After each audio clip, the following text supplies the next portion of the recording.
Tú siempre estás aquí, tan cerquita de mi vera, que te puedo sentir. Gracias, Málaga.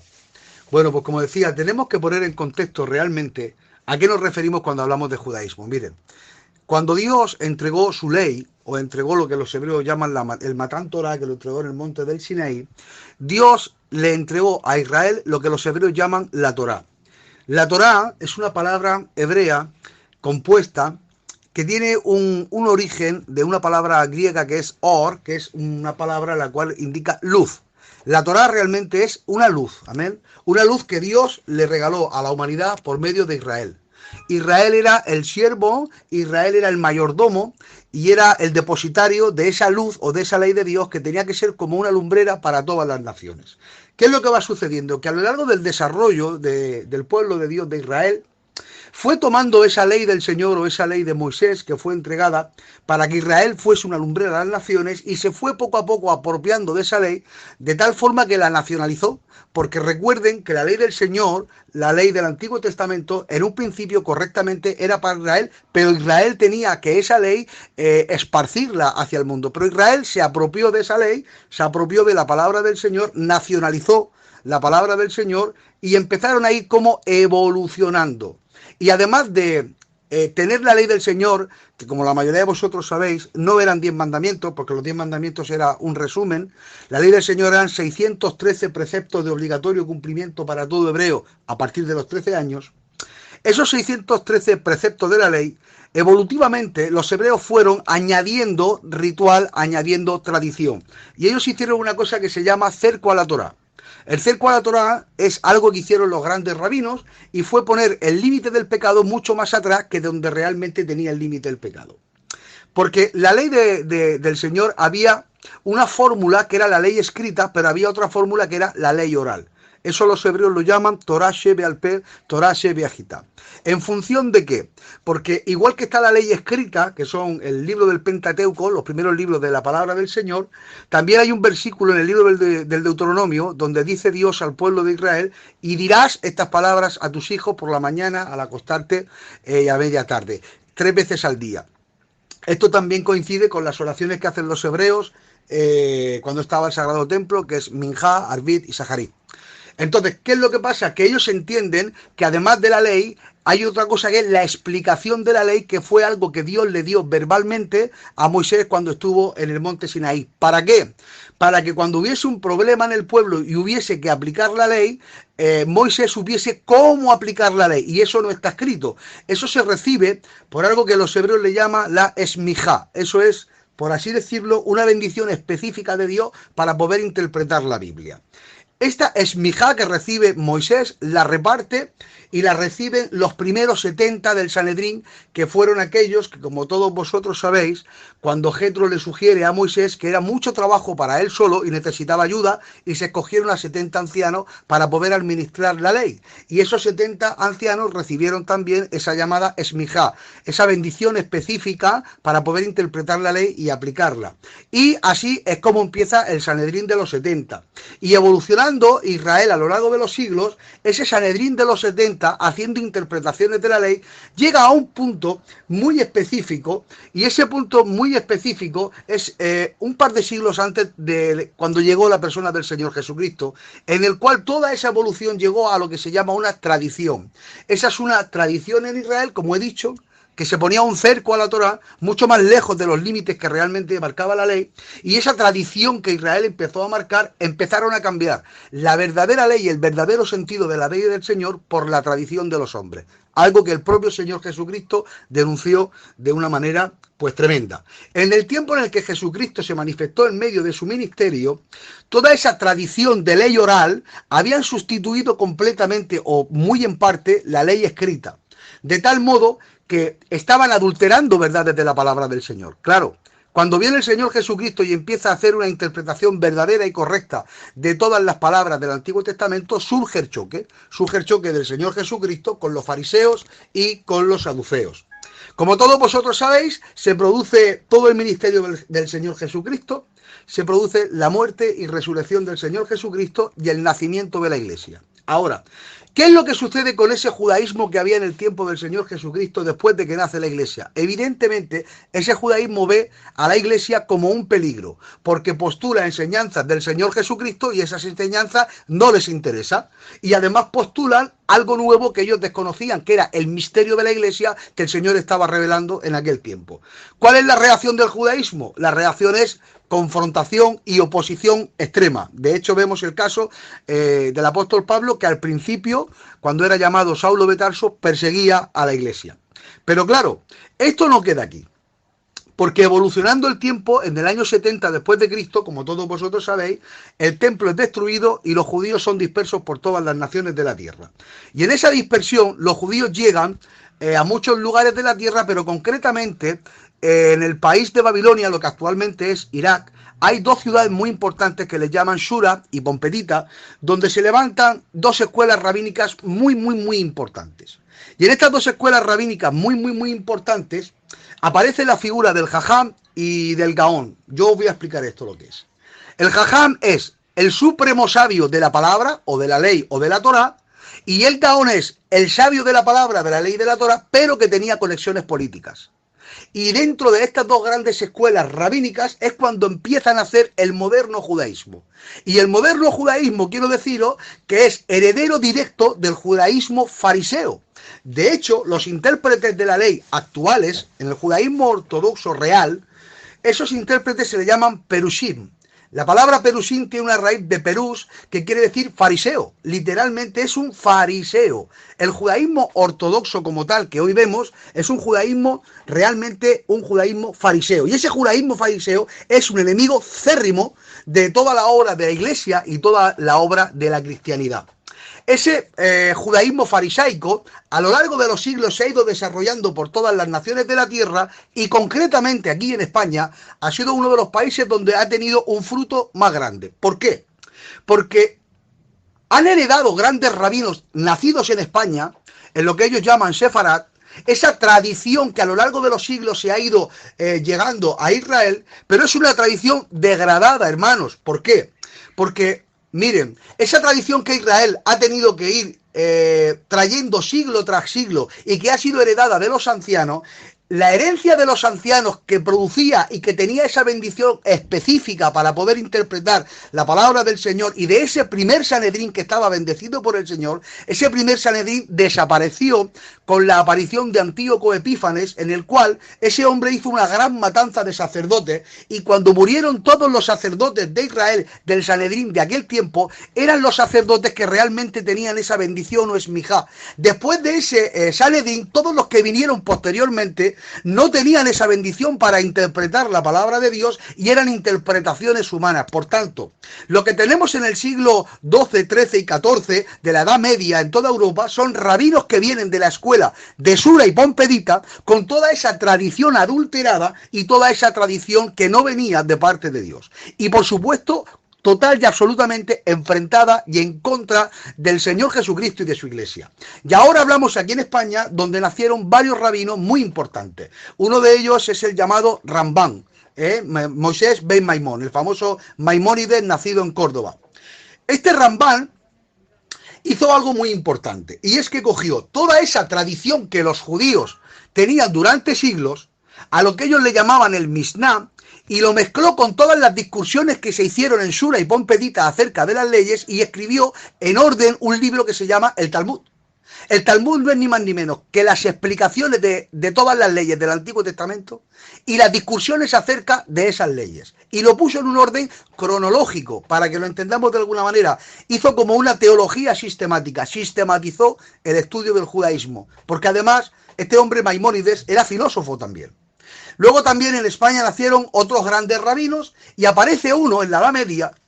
Y este rabino que aparece en la Edad Media es un rabino, si mal no recuerdo, creo que era de Gerona, y escribió un libro, el que él le llamó el Zohar o el Libro del Esplendor. ¿Esto qué es? Este hombre escribe este libro, el cual es una interpretación mística de la Torá, y le da una interpretación tan mística que nace algo que se llama la Cábala. ¿Qué es la Cábala? La Cábala, hermanos, te lo voy a resumir con una frase. La cábala es brujería. Ellos lo esconden en una frase que se dice esoterismo, pero realmente es brujería. ¿Por qué? Porque la cábala dice que Dios tiene lo que ellos llaman emanaciones. Esas emanaciones se traducen en un árbol llamado el árbol cabalístico.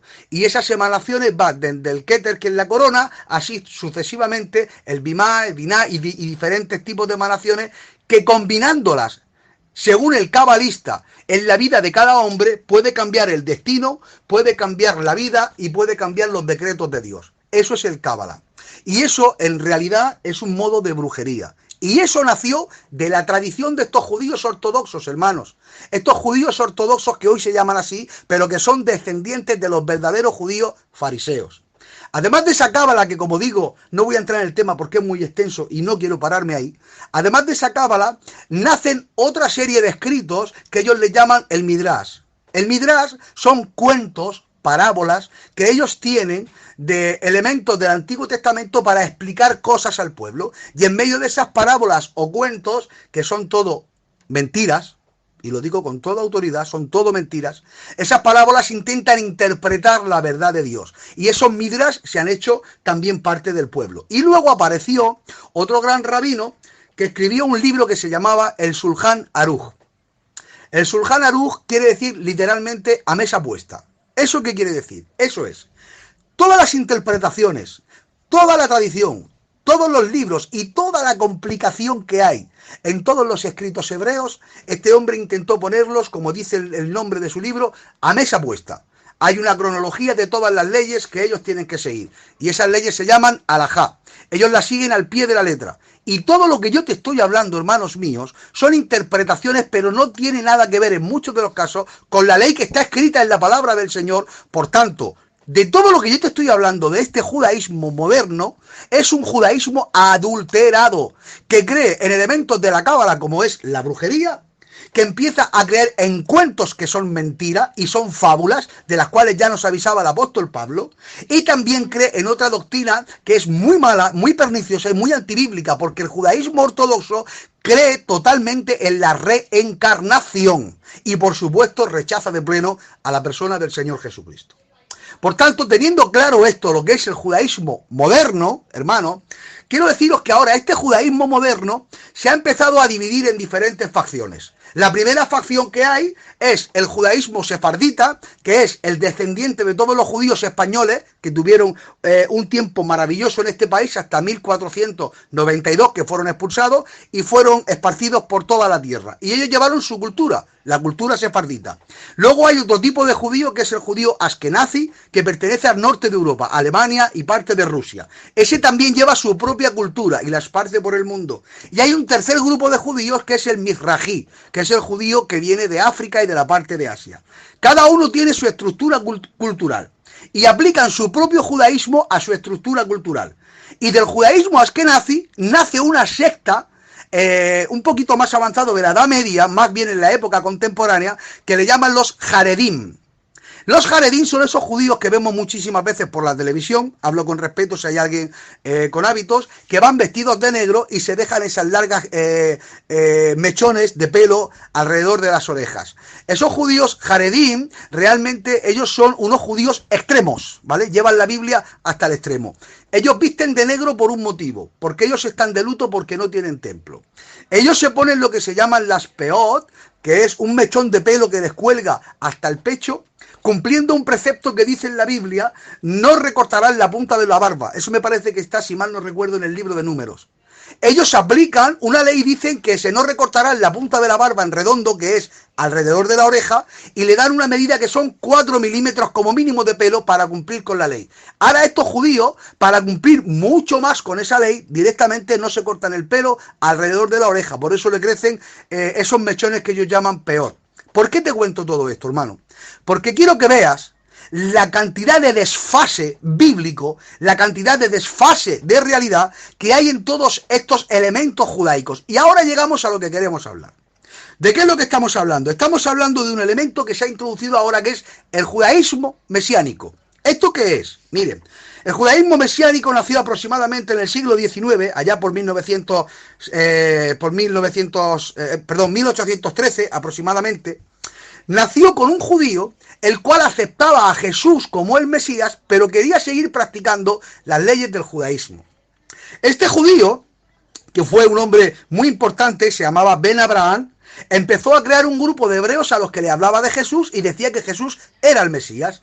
Esto fue cada vez incrementándose hasta que llegamos al 1960, la edad moderna, y este judaísmo que cree en Jesús llamado mesiánico se moderniza. Y cuando se moderniza este judaísmo mesiánico, aparece el Consejo de la Sinagoga de los Judíos Mesiánicos del Mundo. Aparece una serie de señores y estos empiezan a perfilar la doctrina. Y ahora, cuando ellos perfilan la doctrina de este movimiento llamado judaísmo mesiánico, perfilan la doctrina con unos principios. ¿Cuáles son los principios de este judaísmo mesiánico? Pues uno de los principios que ellos creen que la autoridad total en cuanto a la palabra la tiene la Torá, ¿vale? Que son los 5 primeros libros de la Biblia. Segundo, ellos dicen que Jesús es el Mesías, es el hombre que Dios había preparado en las profecías para ser el ungido de Dios. Ellos también perfilan que la Torá debe de cumplirse, todas las leyes del Antiguo Testamento tienen que seguir cumpliéndose, pero al mismo tiempo dicen que hay que creer en Jesús como el Mesías, y también dicen ellos que hay que guardar el sábado y hay que guardar todas las fiestas del Antiguo Testamento, que son 7. Y además a todo eso añaden que del Nuevo Testamento solamente recogen ciertos libros, o el Nuevo Testamento ciertas partes que ellos le llaman el Bir Hadasha. Cuando esto se perfila, nace otra facción que le llama Jews for Jesus, que son judíos para Jesús, fundada por un judío mesiánico, el cual quiere llegar a todos los judíos de la tierra. Y cuando este hombre inicia esa secta, por así decirlo, empieza a captar adeptos por todo el mundo, por todas las naciones de la tierra, porque era un hombre con muchísimo dinero. Y en medio de todo esto, ahora, estos judíos mesiánicos, la base principal de ellos es el judaísmo ortodoxo del que yo os he hablado anteriormente. O sea, que ya la base con la que ellos vienen, hermanos, es una base adulterada.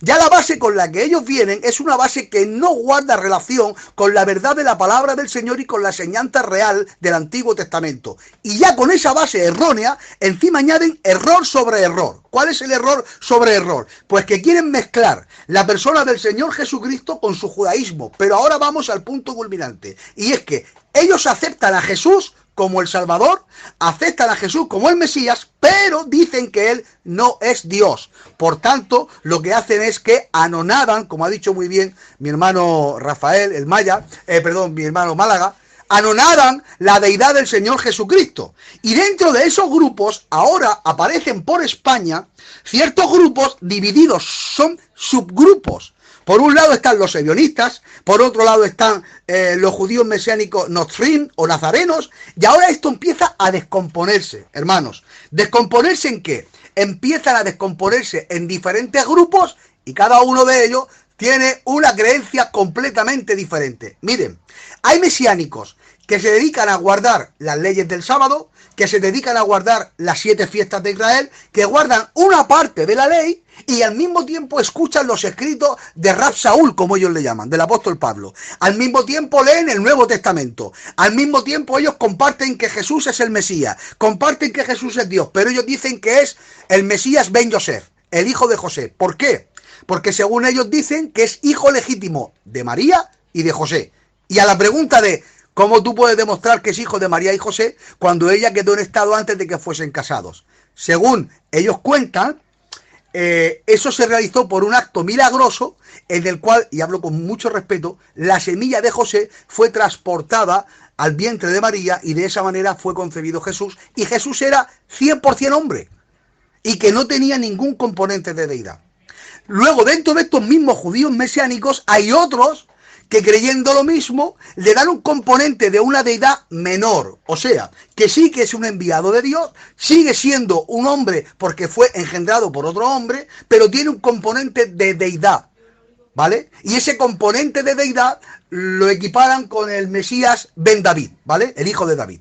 ¿Qué es lo que sucede, hermanos? Que cuando todo esto lo juntamos y lo traemos a personas cristianas a día de hoy, empiezan a bombardear por medio de las redes y por medio de todos los medios técnicos que tenemos a nuestro alcance, a personas que realmente no tienen muchísimo conocimiento y empiezan a jugar con los sentimientos de las personas. Mirad, voy a hablar claramente, voy a hablar de mi pueblo, voy a hablar de nosotros, de nuestra misión. y de las personas que integran nuestra misión, que en su mayoría o en gran parte son personas gitanas. Y es que mirar, hermanos, en nuestro pueblo tenemos un componente muy emocional. En nuestro pueblo tenemos un componente realmente muy racial. Y cuando se acercan estas doctrinas y nos hablan acerca de la importancia que tienen en las personas acercarnos a la palabra del Señor del Antiguo Testamento, y empiezan a mostrarnos el misticismo que envuelve todo lo que es el judaísmo, atrae, hermanos. Y esto realmente es un peligro. ¿Por qué? Porque en medio de esa comida que ellos están dándote, que aparentemente tiene una buena vista a los ojos, incluso puede tener un buen olor como comida, resulta que en medio de esa olla hay muerte, hermanos. ¿Por qué? Porque en medio de esa olla están vendiendo algo que no es real. Dentro de todo eso te dicen que Jesús no es Dios. Dentro de todo eso te dicen que hay que guardar la ley. Dentro de todo eso, de alguna manera, están rebajando la gracia y realmente están predicando una palabra que, con la misma Biblia en la mano, todo eso está completamente prohibido. ¿Por qué? ¿Porque está prohibido en la Biblia? ¿Así porque sí? ¿Porque lo dicen ellos? No. Mirad, hermanos, mirad. Cuando una persona, en medio de su doctrina, empieza a negar la deidad del Señor Jesucristo y empieza a negar la obra que hizo el Señor, no solamente como hombre, sino también como Dios, está entrando en un terreno muy complicado, mis hermanos. Déjame que te lea un texto, ¿vale?, que se encuentra en el libro de Primera de Juan. Dice así: pero vosotros tenéis la unción del Santo y conocéis todas las cosas. Y ahora dice: ¿quién es el mentiroso sino aquel que niega que Jesús es el Cristo? Este es el anticristo, el que niega al Padre y el que niega al Hijo. Pero la unción que vosotros recibisteis de Él permanece en vosotros, y no tenéis necesidad de que nadie os enseñe, así como la unción misma os enseña. Escuchen, voy a leer algún texto más.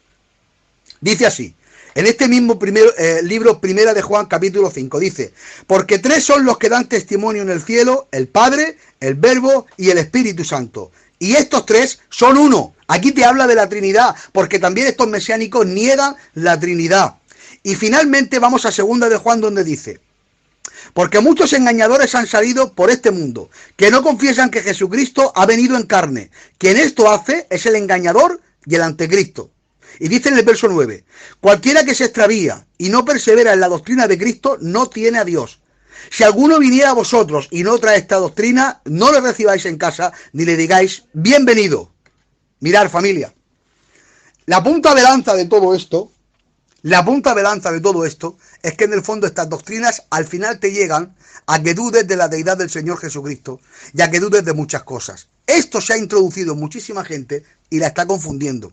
Esto se ha introducido en muchas iglesias y hay personas que dentro de la iglesia han sido arrastrados por todos estos vientos de doctrina, los cuales ya nos advertía el apóstol Pablo, que son doctrinas, y hablo con propiedad, doctrinas de demonios. Amén. Doctrinas de demonios que tratan de negar la obra del Señor Jesucristo y tratan de negar la deidad del Señor Jesucristo. Y estas doctrinas de demonios, y lo vuelvo a decir otra vez con mucha propiedad, no solamente hacen daño en el espíritu, sino también en la carne. Porque miren, cuando una persona es confundida por estas doctrinas, es arrastrada a estas doctrinas y empiezan a mostrarle un despliegue de misticismo, ¿sabes lo que sucede? Que estas personas empiezan a alejarse no solamente de su iglesia, sino también de su familia. Porque en muchos casos, personas que han llegado en estos extremos se han apartado de la iglesia y se han apartado de su familia. E incluso hay casos de hombres que han sido personas que han estado ministrando y han partido iglesias, y han partido familias, y han traído mucha división, y han traído mucha discordia, y han levantado una polvareda grandísima. Y te voy a decir algo: cuando eso sucede, es un espíritu de división, y el espíritu de división, ¿sabes dónde nació? En el cielo. ¿Con quién? Con Satanás. Son espíritus, como dice la palabra del Señor, de división, que vendrán en los postreros tiempos, porque estamos en el último tiempo, y son personas divisionarias, como dice la palabra del Señor, con un espíritu que no viene de Dios. Voy a decir algo que yo sé que va a sonar fuerte, pero me da absolutamente igual quien no lo entienda. Todas las personas que se dejan influenciar por estas corrientes de doctrina, te tengo que decir que esa influencia que se está acercando a ti es una influencia mala, una influencia por parte del enemigo. Y en este día yo quiero que levantes la alerta, no te dejes influenciar. Mira, hay varios elementos dentro del judaísmo que lo cogen los mesiánicos y se lo quedan. Mira, hay un elemento del judaísmo que es el talit. El talit es un elemento que tiene el judaísmo, que es real y que está en la Biblia, hermanos. No voy a ponerme ahora a buscar el texto, ¿vale? Si queréis ahora lo busco después en la tertulia y os lo digo. Pero hay un texto donde dice la palabra del Señor que Dios exhorta a Israel a que se hagan mantos con franjas. Esas franjas tienen que ser conforme a sus generaciones. Y en la punta de los mantos tenían que poner una serie de hilos, concretamente 8 hilos. A esos 8 hilos había que hacerle 5 nudos. Y eso se lo tenían que poner en la cabeza para ponerse delante de la presencia del Señor. Esto es un manto que ellos le llaman el talit. ¿Qué es un talit con esos flecos? El talit lo que está representando es la ley de Moisés. Y te voy a decir por qué. Ese talit, en la punta, como he dicho, llevaba 8 cuerdas y 5 nudos. La palabra talit, si la traducimos originalmente del hebreo, en hebreo se escribe TZIC, TZIC, ditic, ¿vale? Si tomamos las palabras ditic, que es en hebreo el nombre original del talit, y las cambiamos las letras por números, porque en hebreo cada letra tiene también una simbología en números, la palabra ditic tiene una traducción en números y te da un resultado que es 600. Si a los 600 le sumamos las 8 cuerdas que tiene colgando en la esquina, y a esas 8 cuerdas le sumamos los 5 nudos, realmente te da un número que es 613, que es igual al número de todos los mandamientos de la ley. Por tanto, cuando un hebreo ortodoxo se pone sobre su cabeza el talit, están diciendo con eso que se ponen delante de la presencia del Señor con la cobertura de la ley. Ahora estos mesiánicos lo toman de la Biblia, lo toman de los ortodoxos y empiezan a levantar un talit en medio del pueblo. Claro, la gente le ve como algo místico, como algo maravilloso. Es la ley del Señor sobre mi cabeza y empieza a causar en el corazón un cierto anhelo por esas cosas. Pero yo te voy a decir una cosa, verdaderamente el cristiano no tiene necesidad de ese manto, porque dice la Biblia textualmente en el texto: harás para los hijos de Israel mantos. O sea, ese manto no es para los gentiles, es para el pueblo de Israel.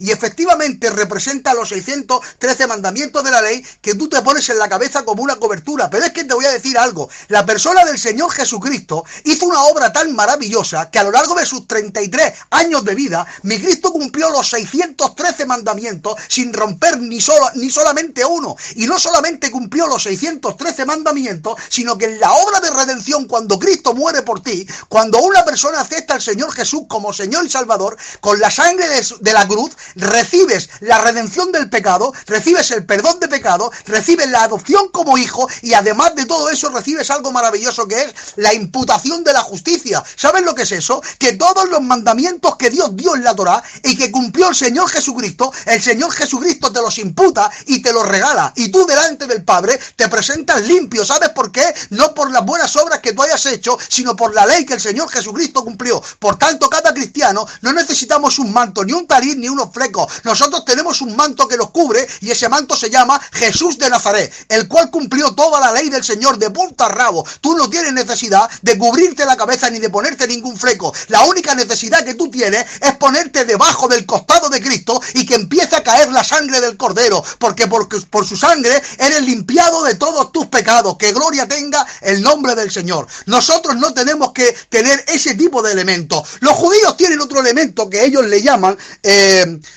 los tefilim o las filacterias.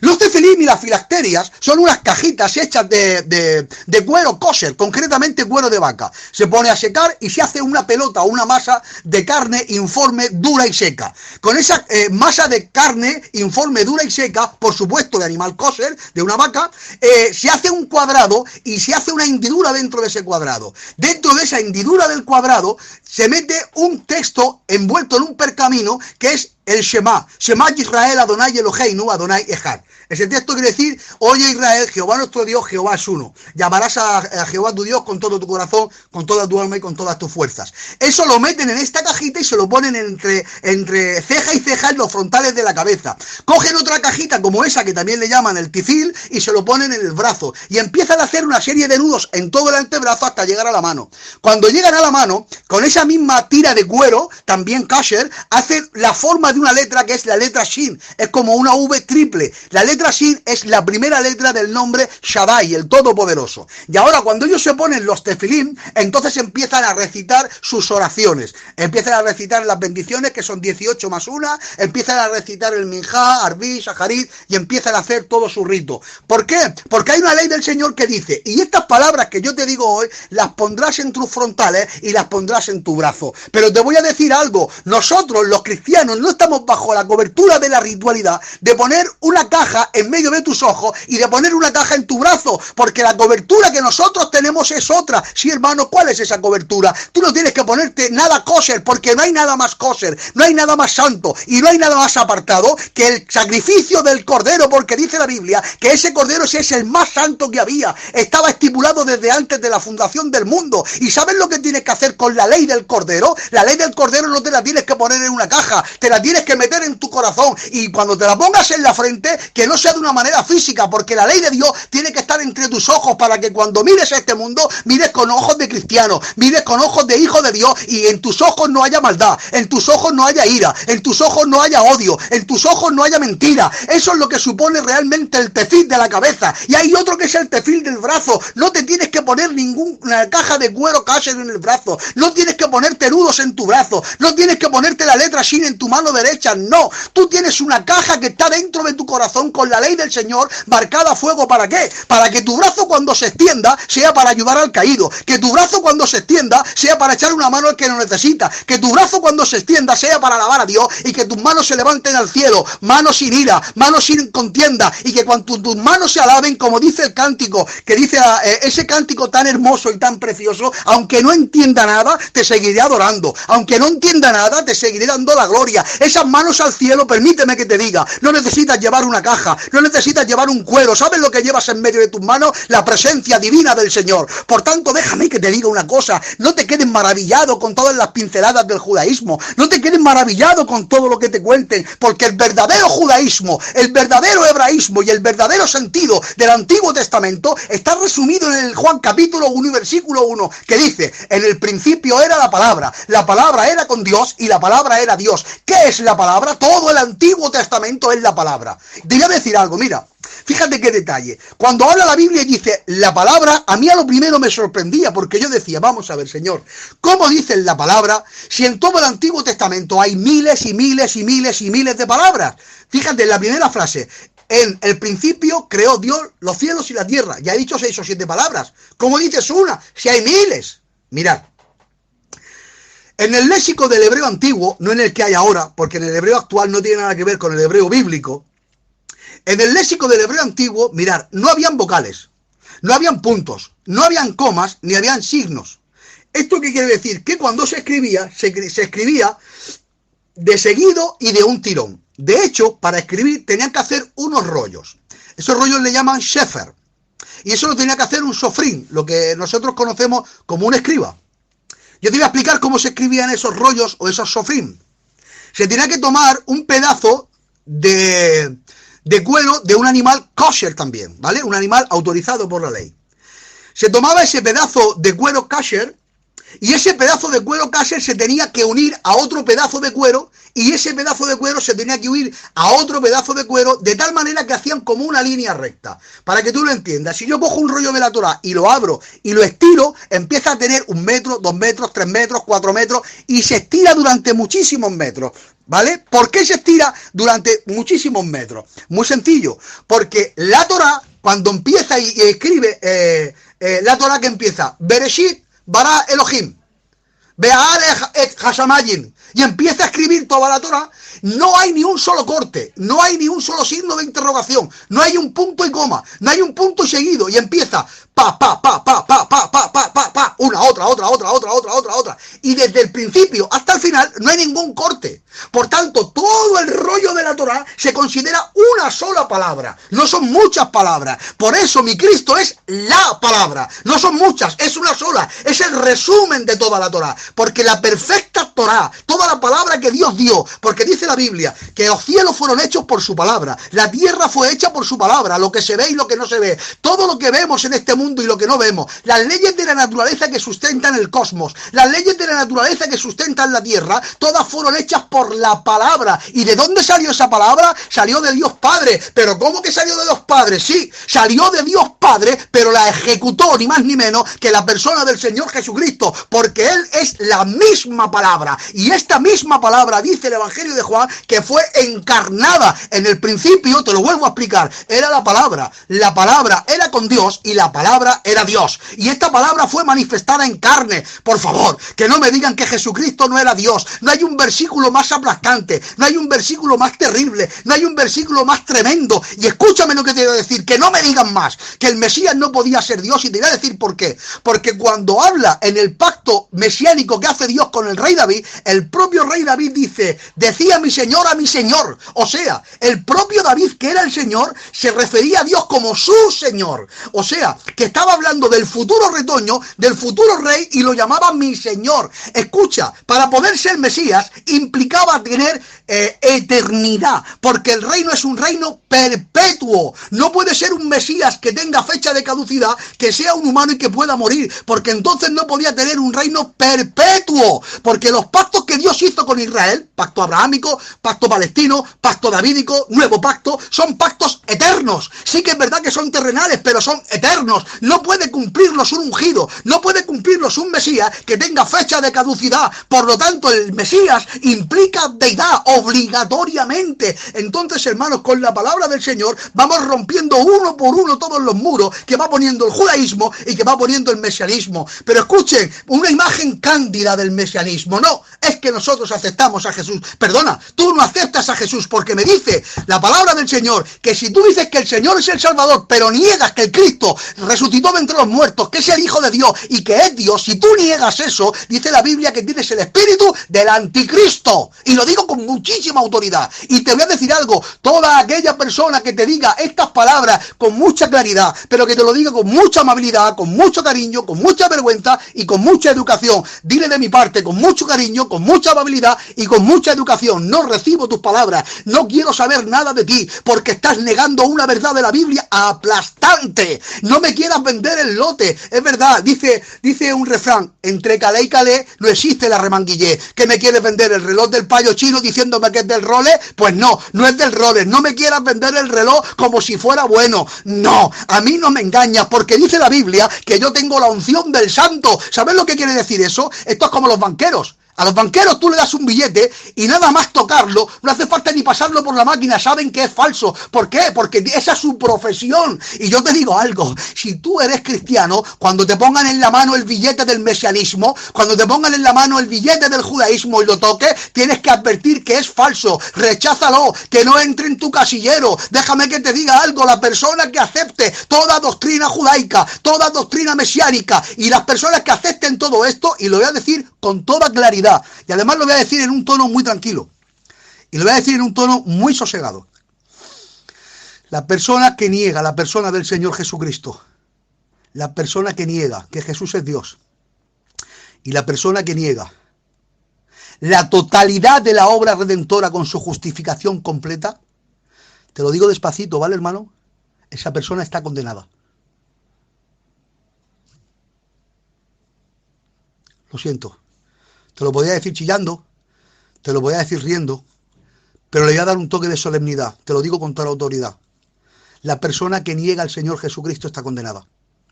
Y te voy a decir algo más. En cuanto a estos mesiánicos que de golpe y porrazo de un día para otro dicen, no, sí, hemos encontrado en la Biblia que Jesús es Dios. Y cuando te lo digo con un motivo, ¿eh? Yo sé lo que me hablo. Porque los hay. Estos judíos mesiánicos que han evolucionado, cada día son más iglesia, y ahora llega un momento que dicen, no, sí, Jesús es Dios. Te digo algo, ese Jesús es Dios está velado. Está velado, podrás engañar a quien quieras, a mí no me engañas. El verdadero judío mesiánico niega la totalidad de la deidad. ¿Sabes cómo lo entienden ellos? Como un Dios menor, como un Dios creado, no engendrado. Esa es la diferencia. Ellos le asignan que tienen autoridad de deidad. Ellos le asignan que tienen obra de deidad. Pero dicen que es engendrado, no, dicen que es creado. Y cuando tú dices que el Mesías, el Cristo, es creado, estás diciendo que tiene un principio. Y si dices que el Mesías tiene un principio, deja de ser Dios porque pierde el atributo de la eternidad. porque Dios no tiene principio ni fin. Si le pones un principio, ya no es Dios, ¿vale? Por tanto, no me engañes. Insisto, perdona que use esta palabra tan vulgar. No me quieras vender el lote, por favor. No me quieras vender el lote y el cortometraje, que no me vale. Tenemos en este día que desenmascarar todas estas doctrinas judaicas, que además te voy a decir algo. Cuando aparecen con mucha fuerza y rompen familias. Porque cogen a personas que no tienen conocimiento y cuando le ponen encima de la mesa un talit, le ponen una menorá, le ponen encima de la mesa una kipá, le ponen encima de la mesa unos tefilín y empiezan a hablarle de la profundidad de Israel y te hacen sentir como que eres más sabio que nadie. Y además, me voy a permitir esta licencia, ¿vale? Perdonadme si me estoy tomando mucho tiempo. No voy a terminar, no quiero terminar muy tarde, ¿vale? Pero permitirme que me tome esta licencia. Es que además de todo esto, ¿sabes con qué juegan? Con los sentimientos. Mira, te voy a decir algo. Empiezan a decirte, hablo con mucho respeto. Si hay algún castellano, por favor, que me perdone. Que hablo con mucho cariño y con mucho respeto. Pero mira qué estrategia, porque mis ojos la han visto. Hermano, ¿tú sabes que los gitanos venimos de Israel? Alma mía de mi alma. ¿Tú sabes que tenemos las mismas costumbres que los hebreos? ¿Tú sabes que dentro de ti se ha despertado una cosa que se llama la llamada? Que es una llamada de Yahvé para reunir todos sus pueblos, para que pueda poner en marcha su plan profético, el plan profético de Yahvé. Por eso el pueblo gitano está teniendo una remoción. Entonces, ¿qué pasa? Que además de todo lo anterior, encima es como que te ponen ya, vamos, el remate. Ya, una vez que tienes el lote vendido, para que no digas que no, y te dice, espérate un momento, que la camisa que llevo de seda te la regalo, y ya te quedas mudo. Ala, pues venga, el lote completo vendido. ¿Por qué? Porque juegas con los sentimientos de las personas, porque pensar por un momento que realmente el pueblo gitano viene de Israel nos hace mucho bien. Y escucha, puede ser que sea verdad, que yo no lo niego. Puede ser que sea verdad, porque es algo que si lo estudiamos, pues podemos llegar a muchas conclusiones. Pero el hecho de que en un momento dado, se pudiera demostrar que el pueblo gitano tiene una raíz hebrea, que yo no sé si es verdad o no, eso no implica que yo me tenga que tragar todo lo que tú me estás diciendo. No tiene nada que ver que el pueblo gitano pueda venir de Israel. Pues si el pueblo gitano puede venir de Israel, amén. Pero te digo algo, hemos sido injertados en el buen olivo, pero no como la raíz primera, que era el hebraísmo y el judaísmo. Hemos sido injertados en el buen olivo, pero como la santísima iglesia del Señor. Y de ahí no te puedes mover, familia. De ahí no te puedes mover. Y te digo algo, cuando una persona tiene todo el lote completo vendido, ¿sabes lo que hace? Empieza a enfrentarse a la iglesia, empieza a enfrentarse a los hermanos, empieza a enfrentarse a su propia familia y empieza a crear gresca. Y cuando estas personas hablan, parece que son las personas con más razón del mundo. Y gente que nunca ha leído, de golpe y porrazo, empieza a leerse libros hebreos y empiezas a escuchar una serie de frases y de palabras que son muy típicas. El Eterno, el Santo bendito sea, Akadosh Baruj Hu. Es que, hermanos, se les pilla muy rápido. ¿Por qué? Porque hablan de lo que hay en su corazón, se alimentan de esa literatura y empiezan a leer y a leer y a leer y a leer. Claro, cuando cogen a alguien que no tiene mucha preparación, lo revientan, le pegan la del pulpo y en algunos casos pues lo dejan pensando. Claro, si lo dejan medio noqueado, al día siguiente otro golpe, al día siguiente otro golpe, al final lo rinde. Pero déjame que te diga algo, nosotros, la iglesia del Señor, y con esto voy a ir cerrando, ¿vale? Dice la palabra del Señor que somos columna y baluarte de la verdad. La iglesia del Señor, dice la Biblia, que estamos puestos como atalayas. Y dice la Biblia, si el atalaya viera a venir al enemigo y no avisare al pueblo, si el pueblo cayere, la sangre del pueblo será sobre el atalaya. Mas si el atalaya viese venir al enemigo y avisare al pueblo y el pueblo no hace nada, la sangre irá sobre el pueblo. Yo hoy, y digo esta palabra, insisto, con autoridad, hoy me revisto de la autoridad del Espíritu. Yo hoy hablo como atalaya y te digo, a todos los que me estáis escuchando, te estoy avisando como atalaya, hay un peligro que viene, es el peligro del mesianismo y del neojudaísmo y de todas estas doctrinas que apartan la verdad. Y te digo desde este lugar, aléjate, no les des cabida, no vayas con ellos, no los escuches, como gitano, como amigo, con vergüenza, con educación, buenas tardes, buenos días, buenas noches. Si es necesario un café, se toma, pues si quieres tomarte un café, tómatelo, pero todo en un orden y alejado completamente. No entres en sus conversaciones, no entres en sus doctrinas, no entres en ese juego porque te verás a los pies de los caballos y solo. Y te digo algo, en esta tarde la palabra que te estoy diciendo no es una palabra típica y al uso como un sermón al corazón. Hoy te estoy trayendo una vacuna del cielo. Y te digo algo, esto que yo estoy hablando esta noche, porque lo siento en el corazón, tengo que decirlo, es de Dios no 100%, a 200%. Por lo tanto, vacúnate. Y no solamente vacúnate tú, sino que si hay alguien cerca de ti que está rondando de personas con estos temas del judaísmo, te ruego desde corazón a corazón, lucha. Lucha, empieza a empaparte de la palabra, empieza a empaparte de la Biblia, habla con tus pastores, habla con los maestros de tu zona y, como dice la palabra del Señor, contiende ardientemente por la sana doctrina. ¿Sabes por qué? Porque, y cierro ya, como nosotros somos columna y baluarte de la verdad que en la iglesia, demostrémoslo y tiremos para adelante como leones, porque esta es nuestra obligación y nosotros tenemos que levantar una bandera. Cristo reina, Cristo es santo, Cristo es el Rey, Cristo es Dios, Cristo es mi Salvador y la iglesia lo estamos esperando. Hermanos del sector de Barcelona, hasta aquí, que el Señor os bendiga mucho.